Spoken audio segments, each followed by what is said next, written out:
I was conducting a revival, a associational-wide revival sponsored by the 27 Baptist churches in that parish in Louisiana. You know, in Louisiana, they do not have counties like we have in North Carolina. They have parishes. And this was a parish-wide revival.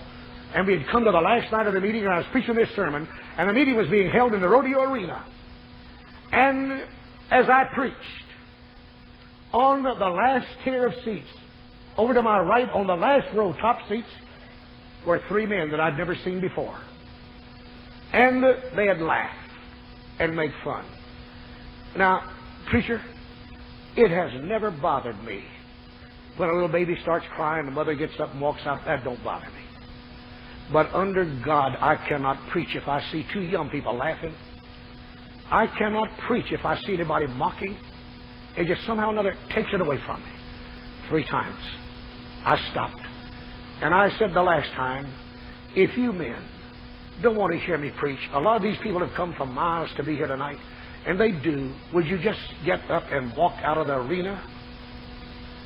One of them said, if you think you're man enough to come up here and put us out, you just come up here.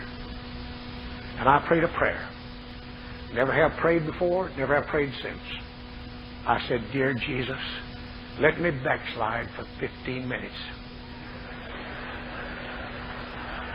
And I promise you, Lord, if you'll let me backslide for 15 minutes, I'll go up there and beat the devil out of all 3 of them.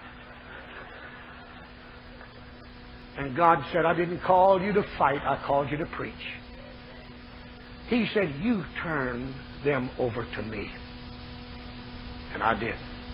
And they continued to mock all the way through the sermon. We had over 400 people to walk down that aisle that night and give their hearts to Jesus Christ.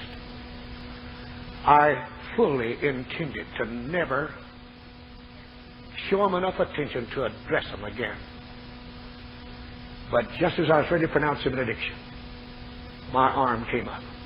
Preacher, did anything ever come out that you hadn't planned to say? That you couldn't help but say it? Has that ever happened to you, brother? How many of you preachers here have ever had something just come out that you didn't have in your notes and it just came out? Yes, every preacher, every God-called preacher has. And my arm just came out and I said, I do not know who you 3 gentlemen are. But all 3 of you stepped over God's deadline. God signed your death warrant, and God's going to kill all 3 of you. That was about 10:15 Sunday night. At 8 o'clock the next morning, I didn't know who these men were. They were 3 businessmen. One of them put the key in the door of his office on Main Street, Ringo, Louisiana, and dropped dead.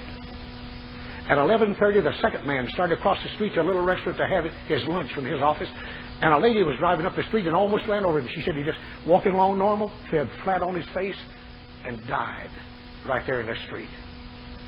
At 5:30 that afternoon, the third man was sitting in his office, and he said to his secretary, my 2 friends are in hell, and before the sun goes down, I'll join them. And pitched out at their feet a corpse.